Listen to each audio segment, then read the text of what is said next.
Good morning student, मैं तंजीम sir अपने physics के क्लास में आज आपको दो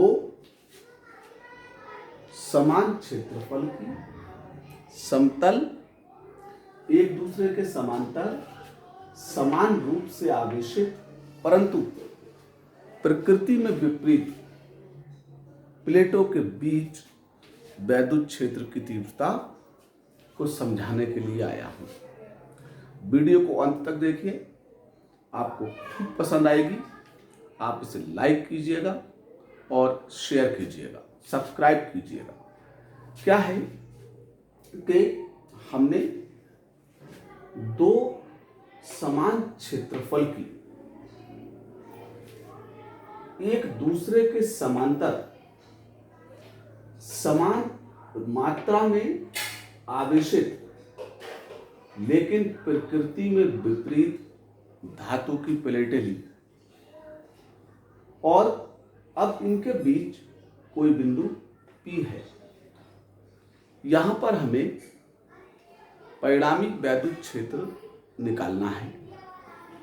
तो देखें आप, ये बिंदु P पॉजिटिव है, इस पर आवेश की प्रकृति भी कैसी है? पॉजिटिव है।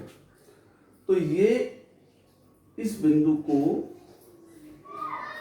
दूसरी प्लेट की ओर प्रतिकर्षित करेगा, दूसरी प्लेट की ओर प्रतिकर्षित करेगा, लेकिन दूसरी प्लेट पे आवेश की प्रकृति कैसी है?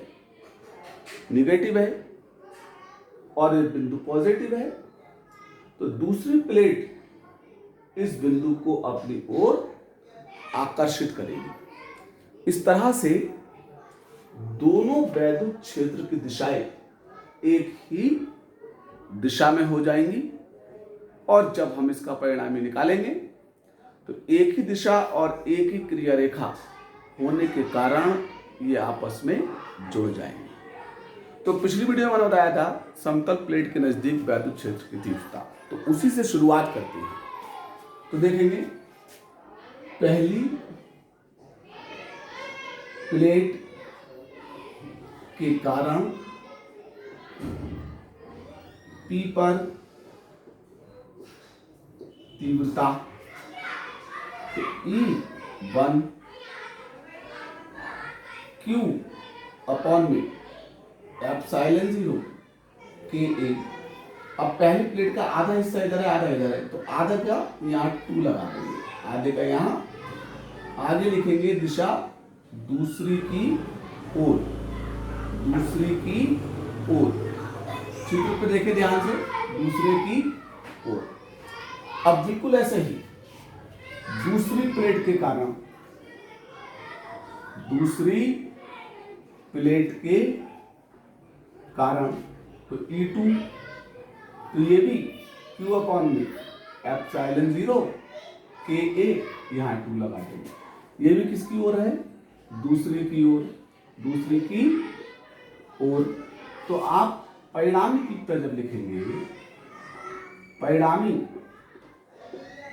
तीव्रता, तो दोनों को क्या करेंगे? जोड़ देंगे, दोनों को जोड़ देंगे। तो E बराबर Q अपॉन में 2 एप्सिलॉन 0 KA और प्लस Q अपॉन में 2 एप्सिलॉन 0 KA। तो ये कितने टाइम हो गया? 2 टाइम। तो 2Q अपॉन में 2 एप्सिलॉन 0 KA, 2 से 2 कैंसिल हो गया। तो E बराबर Q अपॉन में एप्सिलॉन 0 KA। अब क्योंकि वैद्युत क्षेत्र की तीव्रता है तो न्यूटन बटे में कूलाम, न्यूटन बटे में कूलाम। बहुत आसान सा कॉन्सेप्ट है, ठीक है। उम्मीद करता हूँ समझ में आ गया होगा और बहुत अच्छी तरीके से समझ में आ गया होगा। आगे के लिए अगली वीडियो लेके आऊँगा, तो उसमें मैं बताऊँगा कि अगर इन दोनों की प्रकृति समान होती तो उस पर तीव्रता क्या होती। अगली वीडियो को इंतजार देखिए, इसके में सिर्फ इतना ही, आगे को फिर बताऊँगा आपको। तब तक के लिए नमस्कार।